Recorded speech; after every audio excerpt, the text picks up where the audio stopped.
If you're going to judge me by my shoes, at least make sure you've polished your sole first."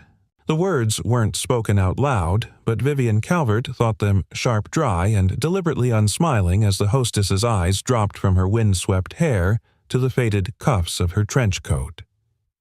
The woman's smile barely reached polite, and her perfectly arched brow twitched just once as if catching the scent of unfamiliar class. "Do you have a reservation?" the hostess asked, her tone more gatekeeper than curious.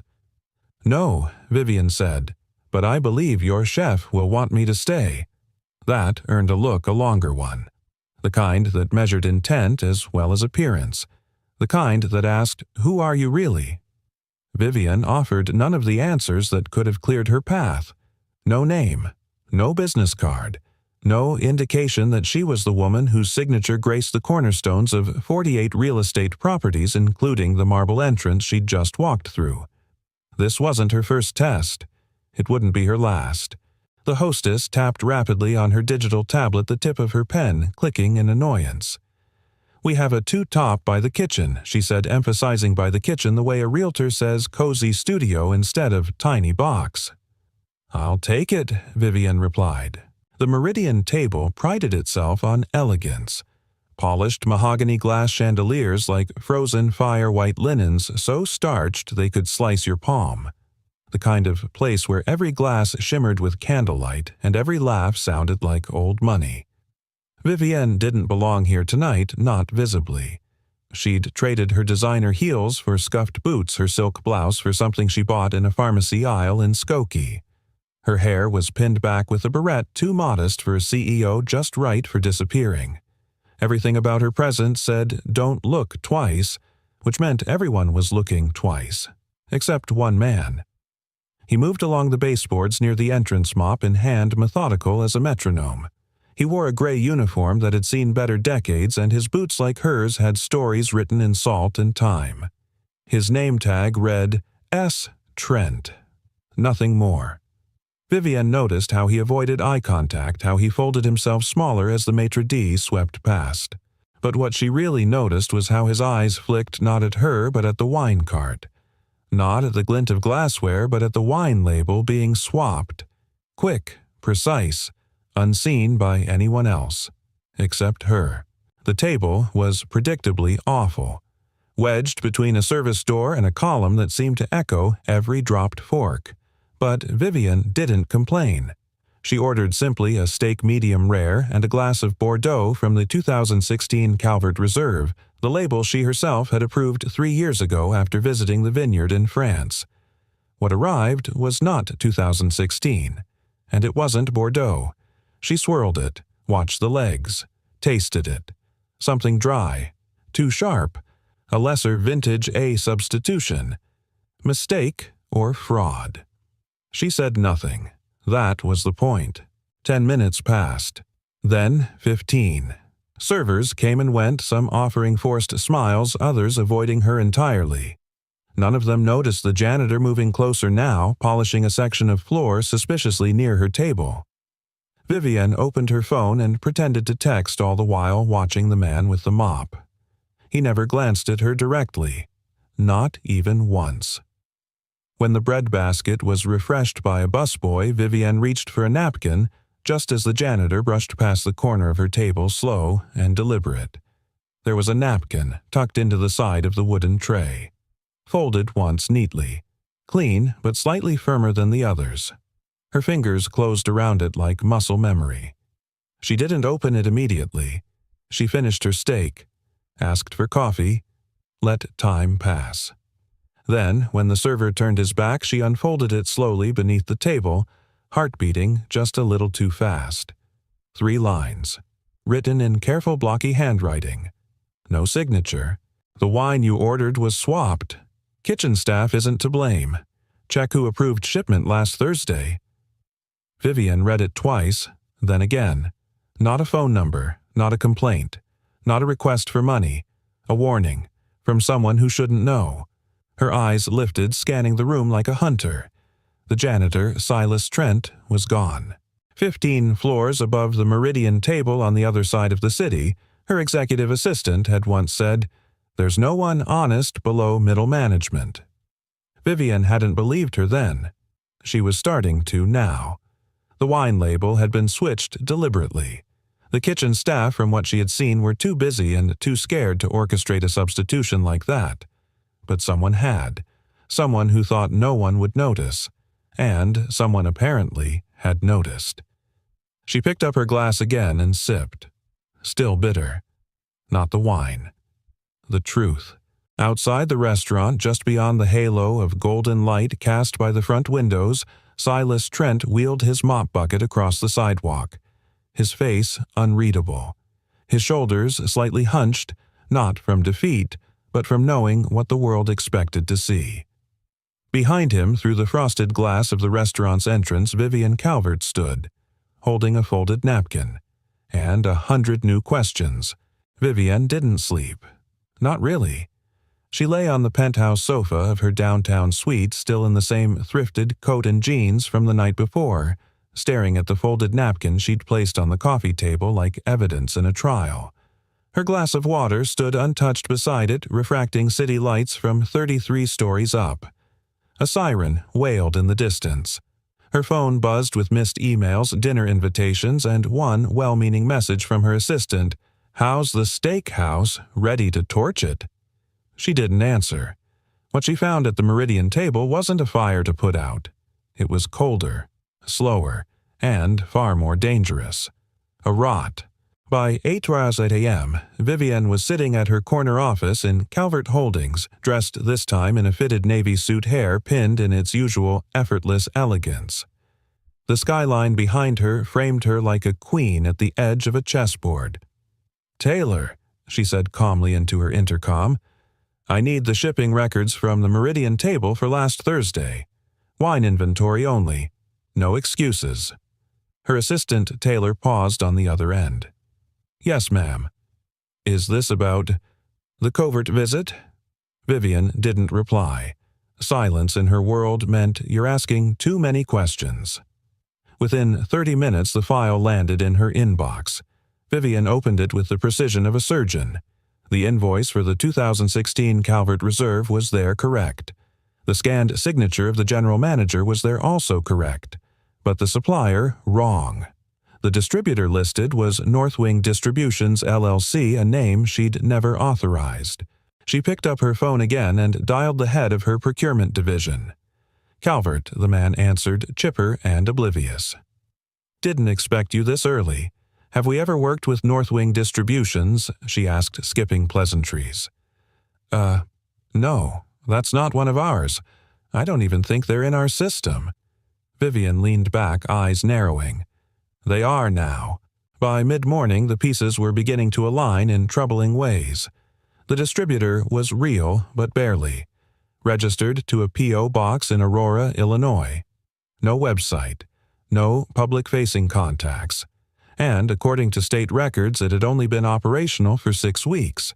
Just long enough to ship a few boxes of overpriced wine with fake labels into one of Chicago's most prestigious restaurants.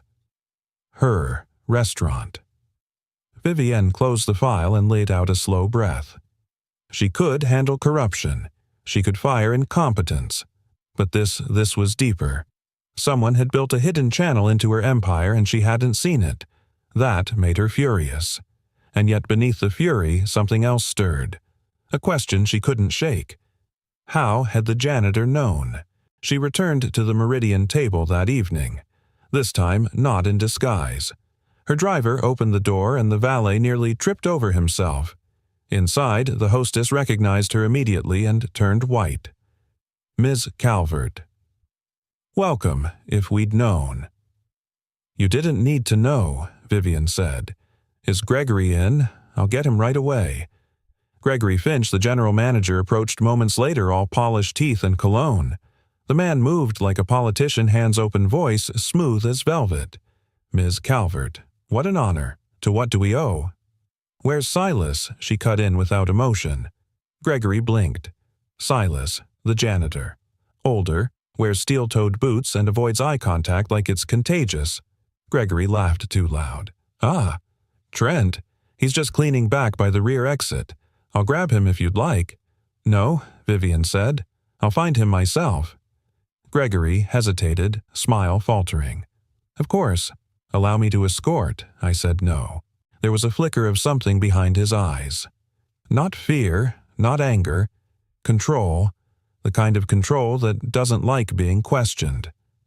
Vivian turned and walked the length of the restaurant with a pace that told every server on the floor to clear her path. As she passed the kitchen, she caught the eyes of the head chef, young, sweaty Loyal. He flinched when she made eye contact. Something was very wrong here. In the hallway behind the prep kitchen, she found him. Silas Trent was wiping down a mop handle. Not the floor, the handle. It was the kind of thing no one ever did unless they cared more about doing things right than being seen doing them. He didn't look up. I read your note, Vivian said quietly. Still no reaction. Wine fraud, internal tampering, distribution scam. Silas kept wiping. How did you know? Finally, he spoke. His voice was low with a rasp like old oak rubbed against steel. I didn't. Vivian crossed her arms. You wrote it. I saw things he said. Didn't mean I knew. Just meant I couldn't ignore it. She studied him. You've worked in restaurants before. He shook his head. Architecture, industrial design. Her eyebrows lifted. That wasn't a small claim. Silas stood a little straighter. Worked on fire systems, building safety codes. Then the firm collapsed. Politics. I needed work. Mop pays less, but the dirt's honest. Vivian felt a slow chill run down her spine. It wasn't just the content of his words, it was how he said them. Without agenda, without hope. Like a man who had already made peace with being unseen and had chosen to remain anyway. You could have said nothing, she murmured. Most people would have. I've got a daughter, Silas said. She's 9. And she likes to draw places where people are kind. Thought maybe. If I did one good thing, it might show up in one of her pictures. Vivian blinked. She had no answer for that. Later that night, back in her suite, Vivian replayed their conversation again and again. Her mind, a boardroom of doubts and sharp memories, kept circling a single conclusion. This man doesn't belong behind a mop. But somehow this was the only place he could still speak truth and be invisible doing it. She poured herself a glass of real 2016 Bordeaux, she made sure of it, and stared out at the city now glimmering like a machine of mirrored lies. And in the quiet, she whispered, I think I just met the only honest man left in this company. The second napkin came without warning. Vivian didn't notice it at first. She was too distracted by the way Gregory Finch smiled during the staff huddle that afternoon, too wide, too polished, too precise. A man who smiled not to reassure, but to distract, to redirect. After her conversation with Silas the night before, something had shifted in her vision. She wasn't just observing anymore. She was seeing. She saw the fake camaraderie in Gregory's claps on the back, the way servers flinched when he walked behind them, the way the chef's lips tightened each time he passed. And most of all, she saw how quickly everything changed when Silas walked through the back door that afternoon with his mop and his silence. Like dust in the air suddenly settling. Attention held in place by one man's refusal to play the game. Vivian sat again at the same table she'd used as her undercover persona, still dressed down, still invisible to everyone but him. No one questioned it. Not even Gregory, who now assumed she was some wealthy eccentric playing games. It was better that way. She waited for her drink, and when she reached for her silverware, she found it. Tucked beneath the edge of the placemat, folded twice crisp lines, exact corners, was a miniature blueprint of the restaurant's internal systems. Not a full schematic, but a hand-drawn segment of the electrical panel near the emergency exit. There were corrections in blue ink. And one line of text, written in tight, slanted handwriting, staff door, override delay is tampered. In emergency evacuation will fail. Not a mistake. Vivian stared at it for a long time. By the time she lifted her head, the mop had disappeared, and so had the man behind it. At 9:45 p.m., she slipped out the side door and called her personal security consultant. Greg, I need a walkthrough. Quiet, no uniforms. Don't log it in the company system. A beat. Is this about the steakhouse again? No, she said. It's about who survives if someone sets it on fire. He didn't ask anything else. 2 hours later, they met in the alley behind the Meridian table. Greg was ex-military, ex-cynic, and ex-husband of one of her cousins. But he was good, brutally efficient. She handed him the napkin blueprint. He whistled low under his breath. This is legit. Whoever sketched this knew their way around commercial evacuation systems. Check it, she said, tonight, before it loops into PR headlines. They slipped inside through a service door Silas had wedged open with a worn brick. The cleaning crew was gone. Only the hum of refrigeration units and the soft flicker of hallway lights kept them company. Greg took a look at the door override panel behind the kitchen. Damn. He's right. Delay's been extended by 22 seconds. That's enough to bottleneck an entire staff corridor if there's a fire in the dining room. Vivian's throat tightened. Can you trace who did it? Greg shook his head. Not unless you have access logs from the last 3 months, and something tells me the ones you'll get won't be the real ones. He turned to her face, serious now. Vivienne, this isn't incompetence. This is sabotage. Someone's building an insurance trap or worse. She exhaled slowly. We fix it. Quietly. He nodded. And the janitor. He stays exactly where he is. The next morning, Vivian stood by the window in her office, staring out at the city while her assistant read out the internal report. No employee ever submitted a maintenance request for that override. No documentation on file. But the system definitely had changes logged 4 times in the past 2 weeks, all from terminals inside the management wing. Vivian nodded once, and the supplier for that override tech A company based in St. Louis. Used by only 4 restaurants in our chain, all of them managed by Gregory Finch, she finished. Taylor looked up startled. You already knew Vivian's voice was calm. No, but I believed a janitor more than a man in cufflinks. That evening, she returned to the restaurant not to eat, but to sit. Watch. Wait. She ordered water, no food, just a clean napkin. At 6:32 p.m., Silas passed by her table with his mop, his eyes scanning the baseboards, the lighting above, and the spacing of the emergency signage. He didn't say a word, but before leaving the table he leaned in barely and whispered, noticed something else. Found tape residue near panel locks. Then he walked away. She wanted to ask. She wanted to interrogate. But something in the way he moved made her stop. Silas wasn't trying to impress her. He wasn't trying to get promoted. He wasn't even trying to be right. He was just trying to protect something. Vivian stared after him and remembered what he'd said the night before. Mop pays less, but the dirt's honest. She picked up the napkin, folded it once, and tucked it into her purse. Then she looked around the room again, and for the first time she didn't see a restaurant. She saw a stage, and somewhere in the wings someone was waiting for the curtain to fall. In her car that night, Vivian called Taylor.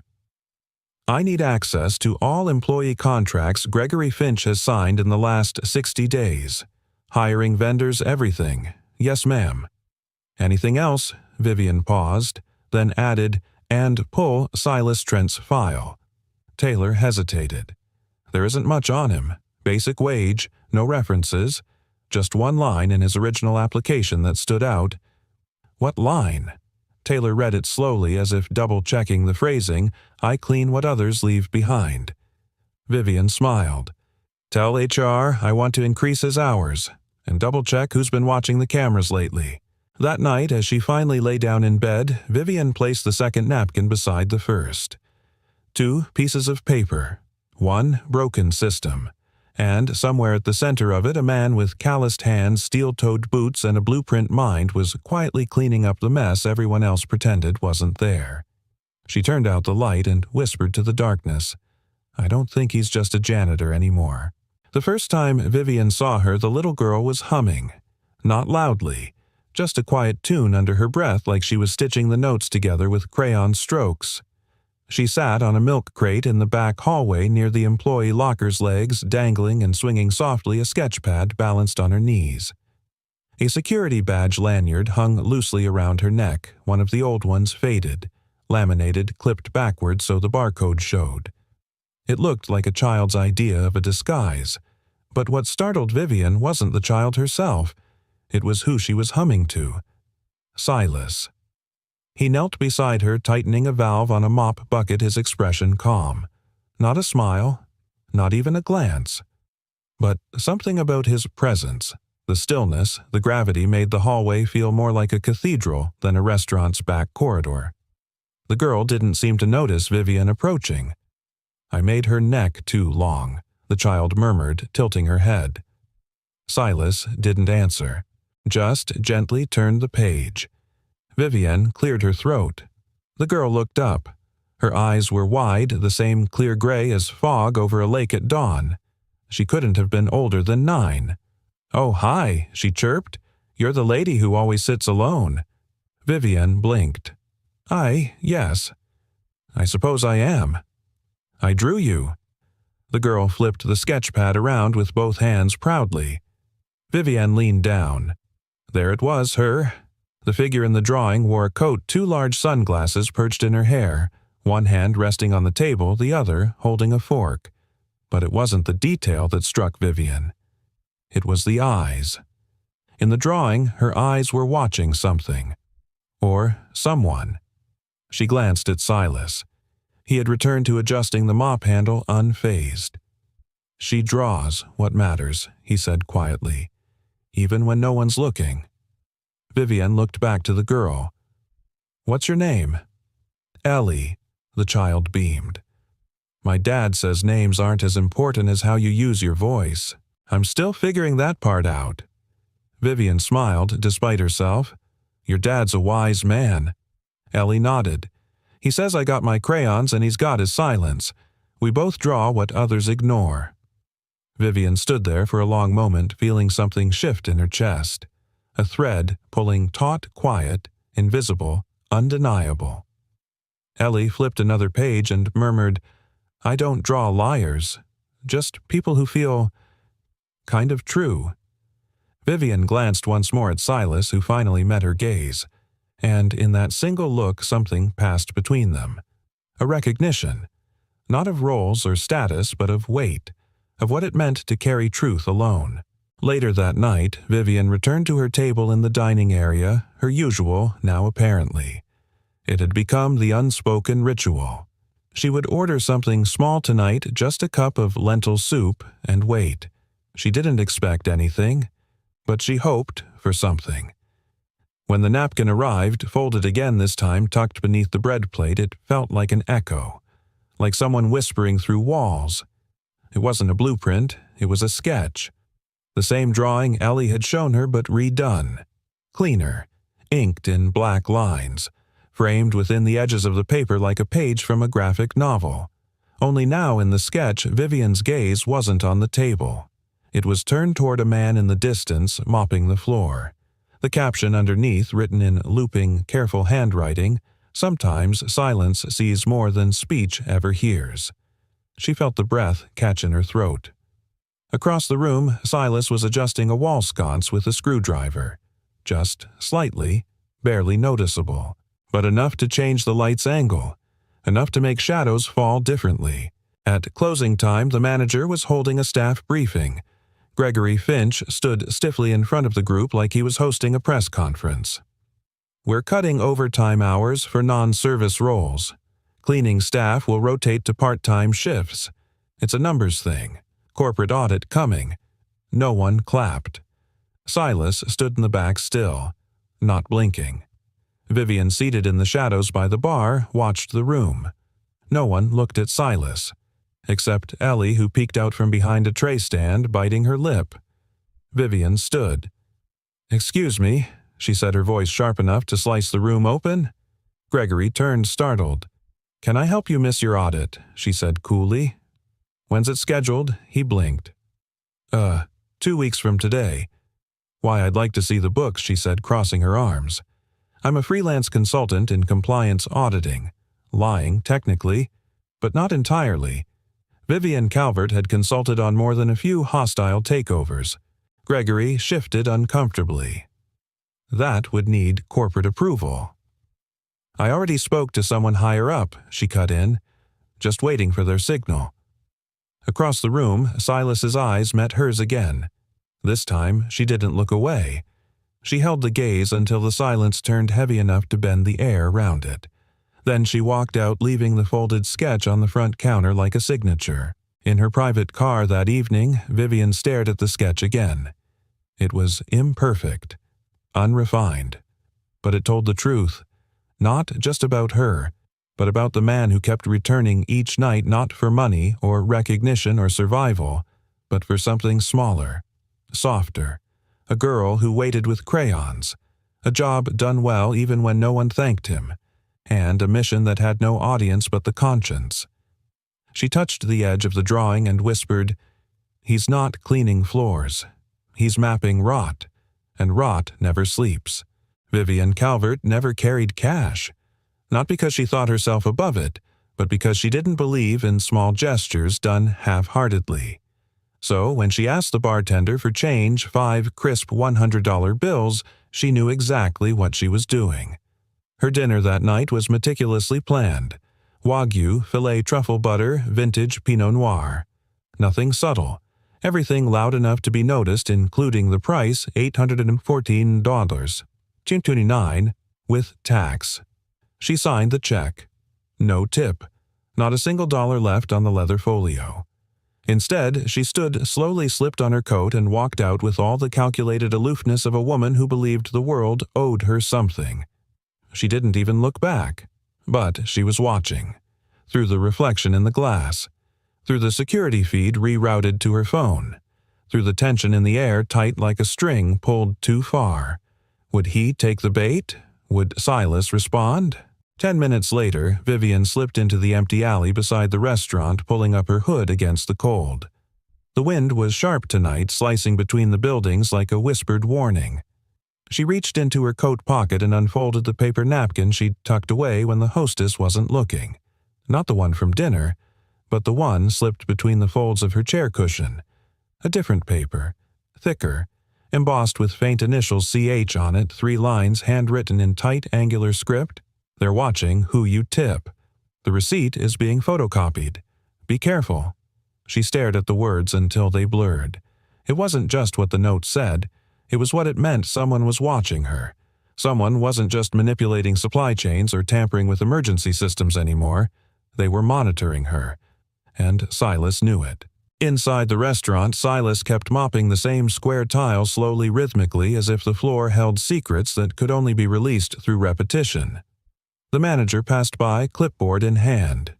"You see her leave?" he asked, voice too casual. Silas nodded once. "No tip," Gregory muttered, shaking his head. "Figures. They always look rich, but it's the ones who wear pearls on Tuesday that pinch pennies." Silas didn't respond. Anyway, Gregory continued tapping the paper. "Get the original copy of her receipt from the server. I want to make sure the POS matches her itemized." Still no response. Gregory scowled, then turned on his heel. Silas watched him disappear into the back office before glancing at the trash bin behind the bar. Inside, neatly folded like origami, was the copy of Vivian's signed check already duplicated.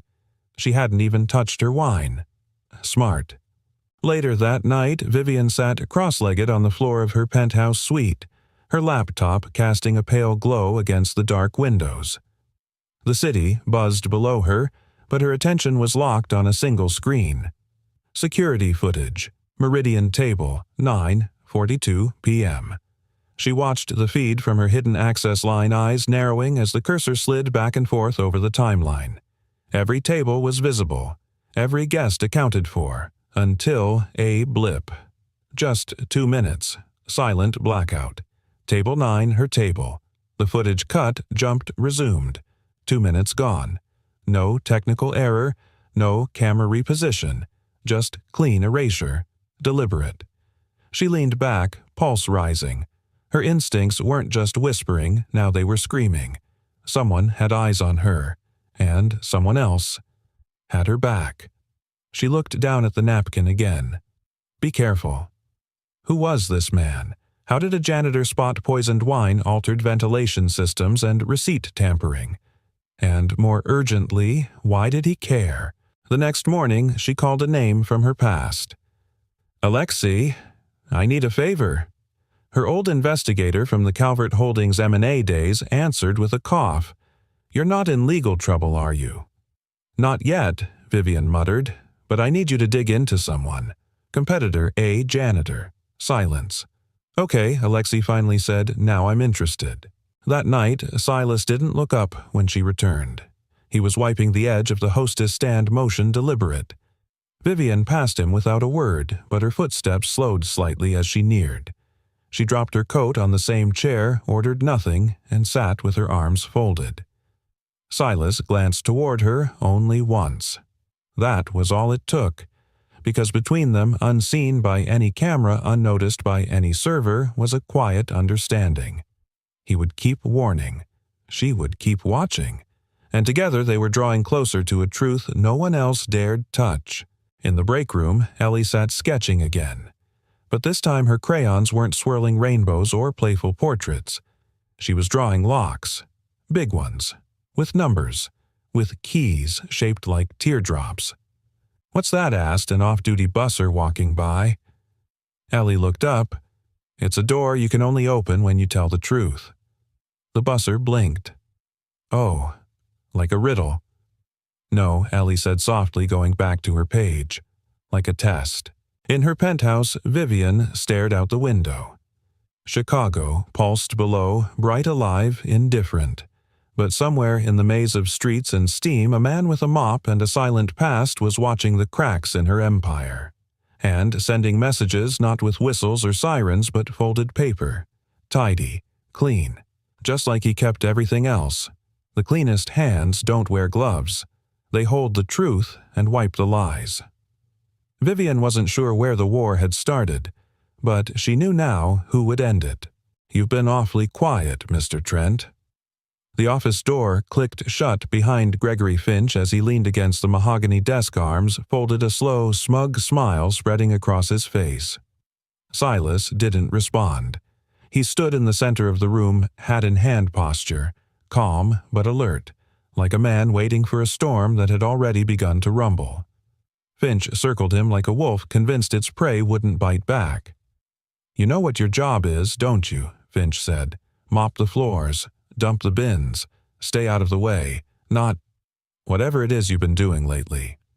Still, Silas said nothing. Finch stopped beside him, close now. Too close. He leaned in, voice dropping into something cold. We've had eyes on you. You think no one noticed the little warnings, the notes, the favors you've been doing for the lady who thinks she's invisible in thrift store boots. Silas's jaw tightened, but he didn't flinch.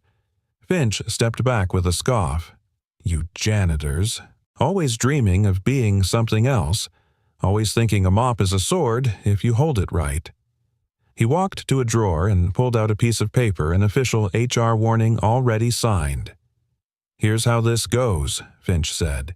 You take a week off, unpaid. Consider it a cooling period. Maybe you rethink how far your loyalty stretches. Silas didn't look at the paper. He looked instead at the framed certificate on the wall. Outstanding Management Leadership, Calvert Holdings 2020. A plaque earned not through integrity but through manipulation. Then he reached into the messenger bag slung over his shoulder and pulled out a thin file folder. He placed it silently on Finch's desk. What's this? Finch asked, frowning. No answer. Finch opened it. Inside, a contract for a meat supplier flagged 3 years ago by the FDA for unsanitary storage and bacterial contamination Whitemore provisions. Signed not by Vivian Calvert, not by upper management, but by Finch himself. Finch's smirk faltered. He flipped the pages. The date on the shipment matched the one from last week's steak delivery. The lot number on the contaminated beef matched what was served to several VIP guests, Vivian among them. And someone had tried to scrub the documents from the system. Almost. Finch's fingers curled around the folder like it might bite. "You've been snooping," he said softly. Silas didn't blink. "I could have you arrested for theft of company documents," Finch added, voice laced with faux calm, "or trespassing, or something worse. You really want to test how far I'll go?" Trent Silas finally moved. He turned, walked to the door, opened it. Then, just before stepping out, he looked back, his eyes calm, unwavering like granite carved by time. And in that silence was a louder scream than anything Finch could throw at him. That night, Vivian paced her penthouse floor. The room was dark except for the flickering screen of her laptop displaying spreadsheets, supplier contracts, shift schedules, and camera feeds. All showed the same thing, nothing. Nothing out of place, nothing overt, but something deeply wrong. She picked up her phone. "Alexei." "Still awake," he said, stifling a yawn. "Find your janitor yet?" "He found me." She explained the confrontation, the meat supplier, the file. Alexei's tone changed. "I'll pull the Whitemore thread." "But Viv, this goes deeper than bad steak. If someone's using your supply chain to launder money or cover something bigger," I know she interrupted. "That's why I need Silas. He sees what no one else does." There was a pause. "Then you'd better protect him," Alexei said, "because people like Finch, they don't play fair." At the Meridian table. Friday night came quietly. Too quietly. Vivian returned same table, same seat, same order. She glanced at the mop in the corner. But Silas wasn't there. Her stomach twisted strange how the absence of a man who said so little could feel so loud. She took a breath, turned to the server, and said clearly, "Is Mr. Trent working tonight?" The server froze, then smiled awkwardly. "I don't believe so. I think he's on leave." Vivian's gaze didn't move. Unpaid. The server didn't answer, but her silence said everything. After dinner, she took the elevator to the lower maintenance level bypassing 2 staff-only signs. And there, in the corner of the janitor's closet, next to a rusted cart and a cracked mirror, was a small stack of papers. Not left, not forgotten, placed. She unfolded the top one. A delivery invoice, falsified numbers from a produce shipment, quantities, doubled, vendors misrepresented. Beneath that, a floor plan. One that outlined the staff hallway wiring, and a note scribbled in pencil, "Emergency lock delay system, override disabled." Not accident. Her blood went cold. A fire alarm wouldn't trigger a full unlock. The staff would be trapped. Guests could evacuate. Employees collateral. Vivian exhaled sharply. Silas wasn't snooping. He was trying to prevent something. Across town, Silas sat at a diner booth, Ellie beside him, coloring silently on a napkin. Her fingers moved gently, drawing 2 stick figures, one tall, one small, standing beside a door. Above the door, in child's handwriting, she wrote, "Truth Room." "Daddy," she asked softly, "are we ever going back to the fancy restaurant?" Silas watched her for a moment, then reached over and gently adjusted her crayon. "We might," he said. "Will the mean man be there?" she asked. Silas's eyes darkened for just a moment, then softened. "No," he said. Not for long. Back at the Meridian, Vivian sat at the bar, drink untouched. She turned to the bartender. "Do you know Silas?" The bartender hesitated. The janitor, Vivian, nodded. "Yeah. Quiet guy, always carried this little leather notebook like an architect or something. Once told me the ceiling was 2 degrees off level because of thermal expansion." He wasn't wrong. Vivian blinked. "He told you that?" "Yeah." Then he fixed the squeaky freezer door before anyone even complained about it. The bartender chuckled. "Guy might have saved more systems than the contractors ever did. Don't know why, he's just cleaning." Vivian set her glass down. "I think he's been doing more than cleaning." The next morning, she sent a single message to her board assistant, "Prepare a private audit. Quiet, discreet, and find out who authorized Gregory Finch's promotion in 2020. Then she picked up her phone again and sent a second text to an unlisted number Silas had never given her, but that she'd traced through internal systems. They tried to shut you up. But I hear you now. You don't build an empire by cleaning floors, said the voice on the other end of the line, but you can burn one down if you know where the weak beams are. Vivian sat at the window of her high-rise office, Chicago's skyline glittering like it was trying to distract her from what she had just learned. But it couldn't. The more she dug, the clearer the pattern became. Silas Trent wasn't the problem. He had been the warning, and she had almost missed it. It started with a name, Whitemore Provisions. But by noon, that name had spiderwebbed out across a dozen other aliases. Shell companies, contracts backdated and triple-signed. Everything seemed legal at first glance, but only if you weren't really looking. Vivian was now really looking. Alexei sent a voice memo. You're not just dealing with price fixing or contaminated steak. These suppliers are being used to inflate invoices, wash funds, and pocket the margins. Internal, coordinated, protected. Someone high up made this invisible on purpose. Her stomach clenched. Calvert Holdings wasn't just bleeding. It was being bled. By its own people. She called in her chief compliance officer. The woman looked nervous just sitting down. I want everything Vivian said. Every food vendor we've used in the last 2 years. Safety records, invoices, shipment logs, background checks. I don't care if it's a lettuce farm or a luxury caviar importer. If they so much as delivered napkins, I want a file. The woman swallowed hard. That's a massive task. May I ask what's triggered? Vivian held up the signed contract from Finch's file. The compliance officer blinked. He was never supposed to have purchasing authority. Vivian smiled coldly.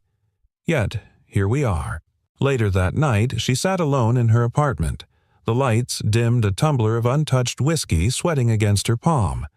Across from her sat a single object, the leather notebook. She'd retrieved it herself, tucked away behind a false panel in the janitor's closet. Silas had left it there deliberately. Not hidden, not abandoned. Just waiting. She opened it again. Pages upon pages of handwritten notes wiring schematics, building flaws, quiet alarms no one had answered. This wasn't paranoia. It was evidence. Meticulously gathered. Painstakingly detailed. But one page stopped her cold. It was a photocopy of an old Calvert Holdings press release. A building project proposal that was never greenlit, stamped rejected, risk profile incompatible. Architect Silas Trent. Her breath caught. She checked the date. 3 months before his company collapsed. By morning, she had Alexei on speaker again. Dig deeper into Trent, she said. But tread lightly. No subpoenas, no flags. I want to know who tried to erase him. Alexei hesitated. Why not just ask him? Vivian looked out the window. Because I think they already did. And the price was his wife. Silence stretched between them. Okay, Alexei said quietly. I'll find what they buried. At the restaurant, Silas was back on shift. No fanfare, no apology. Just a mop and that silent intensity. Vivian walked in at 5:47 p.m. sharp. He glanced up when she passed, their eyes locking for one beat too long. She didn't speak, but she nodded. And in that simple gesture was a contract. I see you now. Later that evening, as Silas cleaned near the walk-in fridge, he spotted something odd duct tape over one of the fire suppression sensors. Sloppy. Rushed. He peeled it back, exposing wires that had been subtly rewired, bypassing the sensor entirely. Then he heard it. 2 voices arguing. Finch's and another manager's around the corner, unaware he was there. She's getting too close, one said. You told me this would be clean. It was clean, Finch snapped, until he started playing Boy Scout. And if she pulls the plug, you think the board's going to protect you. There was a pause. Then Finch said something Silas would never forget. She's not going to pull the plug, because she's too proud to admit she trusted a janitor. Silas clenched the mop handle, not in anger, in decision. That night, as Vivian reviewed more invoices in her penthouse, her doorbell rang. She opened it to find no one there. Only a small envelope on the mat. Inside was a flash drive and a note. "You don't trust me. You shouldn't. But trust what's on this." She hesitated only a moment before plugging it in. It contained audio recordings, timestamps, metadata intact. Finch, admitting to blackmail, to falsifying supplier contracts, to manipulating emergency systems to create plausible deniability in case of incident. And one sentence that turned Vivian's blood to ice. "If the restaurant burns, it won't be our fault. They'll blame the wiring. Hell, that janitor practically built the place." Vivian dropped into her chair staring at the screen. The janitor hadn't just been a whistleblower. He had been a shield. For her company. For her customers. And for a daughter he never stopped protecting. She thought of Ellie's eyes. The way they lit up when she saw her father. The way she held his hand like it was the only thing anchoring her in the world. Vivian whispered into the silence. "You gave up everything, just to keep her safe." The next morning she walked into the Meridian table at opening time. Staff scrambled. The chef froze mid-order. The manager paled. Vivian didn't acknowledge any of them. She walked straight to Silas, who was folding fresh linens in the back. He didn't stop. He didn't speak. She placed a small business card on the table beside him. It read, "Silas Trent, Director Infrastructure Integrity and Ethics Division, Calvert Holdings." Silas looked up stunned. Vivian's voice was low but unwavering. "You were the only one cleaning the right mess." Then she turned and walked out, leaving behind the title, "The Choice," and a door no longer locked. "Tonight," Silas said quietly, sliding a folded blueprint across the breakroom table, "we don't clean. We uncover." Vivian stared at the page. Her reflection in the waxed surface of the table looked different tonight, not like a billionaire CEO, but like a woman finally ready to get her hands dirty. "You sure about this?" she asked. Silas's jaw tightened. They made it personal. It was 11:53 p.m. when the last guest left the Meridian table. By 12:17 a.m., the cameras blinked into standby mode on schedule, just like Finch's protocol demanded. The overnight cleaning crew had clocked in earlier, at least on paper, but no such crew existed. That was Finch's genius, a ghost crew. A perfect cover for anything that needed doing without witnesses or audit trails. Trash taken out, documents removed, systems quietly reset. Tonight, Vivian and Silas would become that crew. Silas layered a dark hoodie beneath his janitor's coat. Vivian had changed into black slacks and a plain turtleneck. No jewelry, no heels, no perfume. Her power had never come from clothes, but tonight she felt something new in her spine. Focus, purpose, rage. They slipped through the loading dock's service corridor silent shadows past chemical drums and half-lit signs, then through a back stairwell that led up to the second-floor manager's suite. Silas punched in a 4-digit override on the security keypad. Vivian raised an eyebrow. "Don't ask," he muttered. The hallway lights flickered once, then twice, then silence. In the manager's office, they found it. A hidden CPU unit beneath the floor panel. Silas popped it open with a screwdriver and extracted the hard drive. He slid it into a mobile cloning device from his tool cart, which tonight held less mop and more mission. Vivian opened a file drawer labeled Payroll, Vendors. Inside were 3 sets of folders, each marked by month, all signed by Finch, and all with inconsistencies. "Look at this," she whispered. "These names. These shifts. They don't exist in our HR system." "Because they don't exist," Silas replied. "They're masks, used to move funds around, assign blame if needed, burn scapegoats no one can find." She stared at him. "You sound like you've done this before." "I've watched it done," he said. Once was enough. They moved to the surveillance system server. Silas opened the casing and pointed to a small red chip. Custom chip, he said. It rewrites every 18 hours, not 24. Just short enough to avoid suspicion. Just long enough to erase anything inconvenient. Vivian felt her stomach twist. So, unless we act now, the last 18 hours vanish, he nodded. She checked her watch. 12:47 a.m. They had less than 10 minutes. Pull it, she said. Silas yanked the chip. The screen went black, then static, then video, a recording from the previous morning. Finch in the alley speaking to someone on a burner phone. He won't talk. We've got his pressure point. The kid shows up every Friday, right? She's leverage. He knows what silence buys him. Vivian froze. Silas's breath hitched. He stepped back, fists clenched so tightly his knuckles turned bone white. They watched as Finch lit a cigarette, looked straight at the camera, and muttered, "You want loyalty. Threaten what they love." Vivian whispered. He used Ellie. Silas didn't speak. He couldn't. Not yet. They transferred the file. Vivian backed up the entire recording to her phone and emailed it to her personal encrypted server. She added one line in the subject header, "This is what integrity looks like." Suddenly, a beep.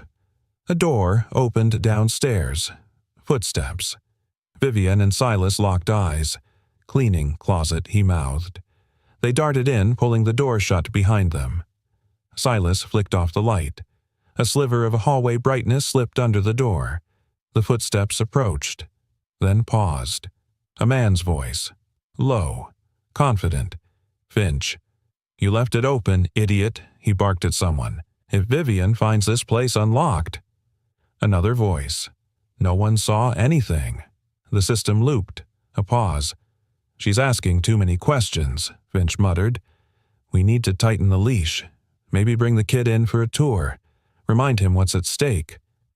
Silas exhaled so slowly it was almost invisible. Vivian felt something primal rise in her chest. She'd known betrayal before, from board members, from competitors, even from lovers. But never like this. Never one that used a child. The voices drifted away. The outer door slammed shut. Silas emerged first. His face had changed. He wasn't just a father. He was a storm contained in human form. Vivian placed a hand on his arm. "We end this," she said. He looked at her eyes unreadable. "I'm not doing this for the company," he said. "I'm doing this for Ellie." "I know," she replied. "That's why you're the only one I trust to help me save it." They left through the fire escape, taking nothing but the hard drive and the truth. The city felt different tonight. Not cold, not cruel. Just waiting. Waiting for someone to finally sweep the rot into the light. Back in Vivian's suite, 2:12 a.m. Ellie slept on the couch, curled in a nest of blankets and crayons. She'd fallen asleep, waiting for her father. Vivian stood at the window watching the skyline. Silas stood behind her. "She shouldn't be part of this," he said. Vivian didn't turn. "She already is." Silas stepped forward, gently lifted Ellie, and cradled her like glass. Vivian watched as he carried her to the guest bedroom and tucked her in. He returned quietly, shutting the door. "She's braver than most people I've known in a boardroom," Vivian said softly. Silas stared at the floor. "She thinks I'm just a janitor." "She's wrong," Vivian said. "You're the reason this building is still standing." He didn't answer. But for the first time since the night they met, he didn't walk away. "This better be good," Vivian barked. Montgomery Knox, the oldest board member and arguably the most short-tempered. "You summoned all 12 of us at 6:30 in the damn morning." Vivian stood still, unshaken. She stood alone at the head of the obsidian boardroom table. No notes, no slides, just her presence, steel and velvet in equal measure. The Manhattan skyline burned orange behind her as dawn painted truth across glass. "I didn't summon you," she said calmly. The truth did. A murmur. The room, usually immune to drama, shifted uncomfortably. These were men and women who'd eaten billion-dollar acquisitions for breakfast, and yet something about Vivian's voice unsettled them. Maybe it was the calm. Maybe it was the clarity. Or maybe deep down they sensed this wasn't business as usual. Silas stood by the double doors, out of uniform in a pressed black shirt and worn slacks. He held a hard drive in one hand and a small folder in the other, Ellie's drawings carefully chosen. Vivian turned to the board. You've all read the reports. The profit margins, the growth, the donor packages. Everything looks perfect, because someone made sure it did. A pause. She reached out her hand. Silas stepped forward and placed the hard drive in her palm. She held it up like a gavel. This contains video evidence of internal corruption, surveillance manipulation, and a payroll shell scheme that's been bleeding our charity funds for months. And the man behind it all is your beloved Chief Operating Officer. A silence fell so heavy it could have crushed bones. Finch, someone whispered. That's impossible. Vivian's eyes sharpened. He created a phantom cleaning crew, used it to embezzle donor money and scrub anything that might reveal it, including a recording of him threatening a child to silence a whistleblower. Another murmur. She clicked a remote. The screen lit up. A grainy video played. Finch. The alley. The cigarette. The words, he won't talk. We've got his pressure point. The kid shows up every Friday right. She's leverage. The room recoiled. Montgomery turned pale. Who? Whose kid? Vivian pointed. To him. All eyes turned to Silas. Silas didn't speak. He didn't need to. Vivian's voice softened. Not weak, just weighted with something deeper than anger. Silas worked here for 18 months. No resume. No degree. Just a mop and a daughter. A daughter, Finch decided, was disposable. She opened the folder and began laying Ellie's drawings across the table one by one. A picture of the service hallway, the storage room, the red surveillance chip, a sketch of Finch drawn from memory captioned in bubble letters, the man Daddy told me not to talk to. Tears prickled at the edge of one board member's eyes. She's 8, Vivian said. She saw more truth than half of us sitting here. One woman, Dana Merrow, head of philanthropy, stood. I warned Finch about those backdoor contracts. He said they were expedited efficiencies. I should have known. You weren't the only one misled, Vivian replied. But now we decide whether we stay blind or act. Montgomery scowled. You're asking us to believe a janitor's word over Finch's. Silas finally spoke. No, sir. I'm asking you to believe your own eyes. He stepped forward and placed a small audio recorder on the table. Finch confessed to me. Said no one would believe a mop jockey with a kid. He was right until now. Vivian added, We've already sent everything to legal. He's been detained by internal security and will be escorted by NYPD shortly. All charges are in process. But that's not why I called this meeting. A beat? I called it because I resign. The room exploded. You what you can't. You just exposed corruption. She raised a hand. I resign. As the CEO of Appearances. Silence again. I've spent years guarding this empire's image, polishing it until it gleamed. But I forgot why we built it in the first place, to do good, to be better. And I refuse to lead a place that turns its eyes away when a child's in danger. She turned toward Silas. But I will lead one where janitors are heard, where drawings matter, where truth doesn't need a title. Montgomery leaned back slowly. So what now? Vivian smiled, the kind that doesn't need lipstick or lighting to glow. Now we rebuild. By 8:00 a.m. news had leaked. By 8:30 a.m. social media was flooded with Ellie's drawings. By 9:00 a.m. Naktu Clean Start trended worldwide. And by noon, thousands of small donations poured in from across the country, not for the tax write-offs, but for something real. For hope. Later that evening in Vivian's office, Silas stood at the window, arms crossed. She's drawing again, he said. Said she wants to design the new company logo. Vivian chuckled. As long as it has fewer stick figures than last time. He smiled, then grew quiet. I never thought, People like me could walk into a room like that. Be heard. You didn't just walk in, she said. You carried the truth, and no one dared to look away. He met her eyes. Something unspoken hovered between them, not romance, not yet, but something sacred, respect, recognition, a bond born in fire and sealed in trust. Vivian stepped closer. You know, janitor or not, you changed this place more than I ever did.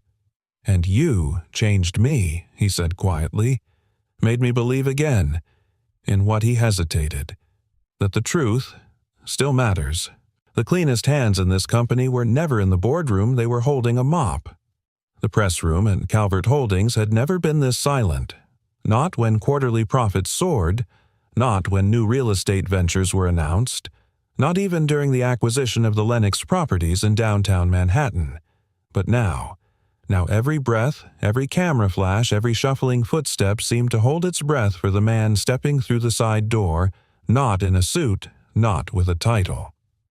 In worn slacks and a pressed white shirt, Silas Trent entered the room like a storm in reverse, quiet, cleansing, undeniable. Vivian rose first. "Ladies and gentlemen," she said, voice measured but resonant, "you've already seen the numbers, the tampered financials, the contracts, the threats. But what you haven't seen is the man who prevented this company from walking off a cliff blindfolded." She turned to him. "Silas, would you join us up front?" There was a flicker, not of hesitation, but of humility, before Silas stepped forward. He didn't speak. He never did in public. But his presence was louder than 1,000 apologies from the board. Vivian continued. He didn't write a report. He didn't make a scene. He folded a napkin. He left a note. He risked his job. And tonight I want to tell you something no press release can capture. She stooped gently beneath the podium and lifted a framed white square, the napkin now pressed and preserved under glass. "I keep this in my office now, because every empire forgets at some point that the floor it stands on has to be cleaned by someone, and sometimes the one doing the cleaning sees more than those of us at the top ever could." A pause. Integrity isn't flashy. It doesn't always wear a name tag. But when you find it, you don't promote it. You build around it. She stepped aside. Today, Calvert Holdings announces the creation of a new internal department, Infrastructure, Integrity, and Ethics, and leading it, with full authority to redesign our systems from the foundation up, will be Mr. Silas Trent. The room erupted, flashes, murmurs, applause, and still Silas didn't move, not until a small voice broke the moment. "Daddy." All heads turned. Ellie stood near the media risers in her school uniform, holding something behind her back. Vivian smiled and nodded gently at the girl. "Come on up, sweetheart." Ellie walked across the stage like it was a bridge she built herself. When she reached her father, she reached into her backpack and pulled out a drawing. Crayon on cardstock. It showed 3 people. One woman with a clipboard, one man with a mop and a cape, and one girl standing in between them holding both their hands. The caption said, "Real heroes don't wear suits. They wear trust." Silas knelt. Ellie whispered something only he could hear. He closed his eyes for a long second.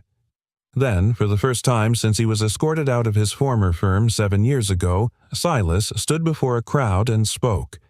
His voice was low, rough, but it held. "I used to build skyscrapers," he said, "the kind with helipads and marble lobbies, but none of them stood as tall as this moment." The room held still again.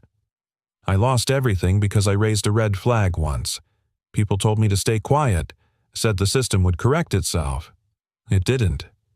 He looked to Vivian, but she listened, not to the loudest voice but to the smallest signals. A sketch, a system error, a little girl's drawing. He looked down at Ellie, then back at the crowd. "I'm not here to clean up after anyone anymore. I'm here to build something clean from the start." Another pause. A breath. You don't need to be loud to be right. You just need to keep showing up, mop note daughter and all. The applause this time wasn't polite. It was thunderous. Later that evening, the boardroom was empty again. But the energy hung in the air like the final note of a symphony. Vivian poured 2 glasses of ginger ale and slid one across the table toward Silas, who had returned to his usual silent self, but there was something different in his posture now. Not taller, just freer. She tapped her glass against his. "To Builders," she said softly. He gave her a small nod, then reached into his pocket. A new napkin.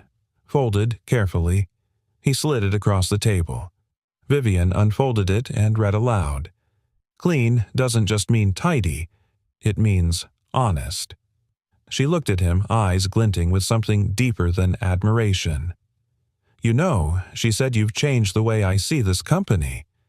Silas gave her a look, part amusement, part challenge. She leaned back in her chair. "I came here to test someone," she said slowly. "But I think I was the one being tested." Silas didn't reply, but the corner of his mouth curled just slightly as if to say, "Exactly." And from the far side of the room, Ellie peeked through the glass, her face bright as a firefly, watching her father take his seat finally, not just at the table, but where he always belonged. A year later, the Meridian table stood taller than ever, not in height, but in soul. The building hadn't changed much on the outside. Same polished glass, same signature bronze handles at the front doors. But inside, something was different. Not louder, just cleaner. Near the host stand, tucked beside a softly lit marble wall, hung a small glass case. No one passed it without noticing. Some paused, some smiled, a few even teared up. Inside it, a single folded napkin, carefully preserved, elegantly framed. 3 lines handwritten in blue ink. The wine you ordered was swapped. Kitchen staff isn't to blame. Check who approved shipment last Thursday. Above the case, a brass plate read, "The note that saved a company."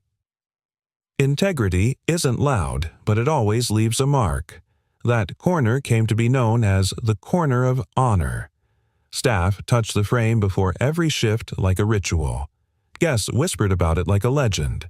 But to one little girl, it was just Daddy's napkin. Ellie was the first one through the doors that morning, her black school shoes squeaking on the clean floors as she dashed toward the corner booth. Her backpack bounced one pigtail already half undone. "Vivienne," she called. From across the restaurant, Vivian Calvert, now freer, softer still, as formidable, turned from a staff huddle and smiled. Ellie launched into a hug with her usual flare arms around Vivian's waist. Guess what? Vivian knelt. The cafeteria ran out of mystery meat. Nope. You got another gold star. Nope. Vivian narrowed her eyes playfully. You're moving in and taking over my company. Ellie giggled and pulled out a paper from her backpack, a drawing in crayon. It showed the same 3 figures as before: the janitor, the CEO, and the girl. But now there was a 4th, a tall, sturdy man in a crisp white shirt and dark blue blazer. A clipboard in one hand, a rolled blueprint in the other. Vivian paused, her voice hitching. Is that... Ellie beamed. That's Daddy, in his new office. She paused, then added quietly, he smiles more now. Just then, the front doors opened. Silas Trent walked in, not in janitor gray, but in the sharp navy uniform of head of infrastructure, integrity, and ethics. His gait was still humble. His shoulders still carried the world. But his eyes, they had light now. When he saw Ellie, he stopped. That smile she'd drawn. It appeared quietly without asking for attention. Vivian straightened. Morning, Mr. Trent. Morning, Ms. Calvert. His voice, though rarely used now, had confidence to it. The kind you earn, not demand. She handed him the drawing. Your daughter's latest masterpiece. He looked at it for a long moment. She says you smile more, Vivian added. He didn't answer right away. Just folded the drawing and slipped it gently into his inner jacket pocket where she knew he'd keep it. Vivian motioned toward the corner of honor. You know, sometimes guests ask if that napkin was real, she said. If it was just a marketing trick. Silas raised an eyebrow. Vivian smiled. I tell them the truth. that the most valuable document this company ever received didn't come from legal. It came from a man who didn't need a voice to be heard. Silas glanced at the frame. His fingers twitched slightly not to clean it. Just to remember. Ellie tugged at his hand. "Can we show her your office now?" Vivian nodded. "Actually, I'd love to see it." They walked together down the staff corridor. Along the way, Silas paused now and then to adjust a vent to check a fuse panel to smile politely at the newer hires who now looked up to him like a quiet legend. Vivian noticed something as they passed the way people straightened when Silas walked by. Not out of fear, out of respect. When they reached the office, once a storage room now redesigned with clean lines and warm light, Ellie burst in ahead. "This is where he works now," she announced, arms spread. "He has a desk and everything." On the wall hung another drawing, the original crayon version of the napkin. Ellie's first sketch of the woman who kept watching Daddy, and beside it a photo of the three of them taken at the scholarship announcement ceremony. Vivian looked around. "You've made this space yours." Silas nodded. She turned to him softer now. "I meant what I said last year. You changed how I see everything. People, power, leadership." He didn't respond with words, only with a quiet gaze that said, "It wasn't just me." She added, "We've had cleaner books, better audits, safer buildings, fewer lawsuits, not because we built higher, but because someone finally looked beneath the floors." She took a breath, then looked him in the eye. "Silas," she said gently, "have you ever thought of joining the board?" He blinked. "I mean it," she continued. "We need your kind of truth at that table. Your kind of silence, the kind that makes people stop and really listen." Silas hesitated. Ellie, never one to wait, chimed in. "You always say, good builders don't rush, but you also say roofs shouldn't wait for the storm." Vivian raised an eyebrow, impressed. "She's quoting you." He chuckled, a sound so rare it felt like a song. Finally, he gave a small nod. "Let's talk." Vivian offered her hand. "Then let's build something honest. Together." He shook it. Firm. Steady. That evening, just before closing, a family of 4 walked by the corner of honor. The youngest child stared at the napkin and asked Mommy, "Why's that old napkin in a glass box?" The mother read the words aloud and smiled. "Because sometimes," she said, "a quiet man with a mop leaves behind more truth than 1,000 people in suits." The little boy paused. "Did he save the building?" "No, sweetheart," she replied. "He saved the people inside it. And maybe that's the real power of integrity. Not in the spotlight, not in the headlines, but in a folded napkin, in a child's drawing, in a quiet man who chose to do what's right when no one was watching. What did this story mean to you? Where are you watching from? Drop your thoughts in the comments below. We read every one of them, and your voice matters more than you think. If this story touched your heart, if it made you pause, reflect, or even smile, just a little, don't forget to subscribe for more stories like this one. We share powerful tales of courage, kindness, and the quiet heroes among us.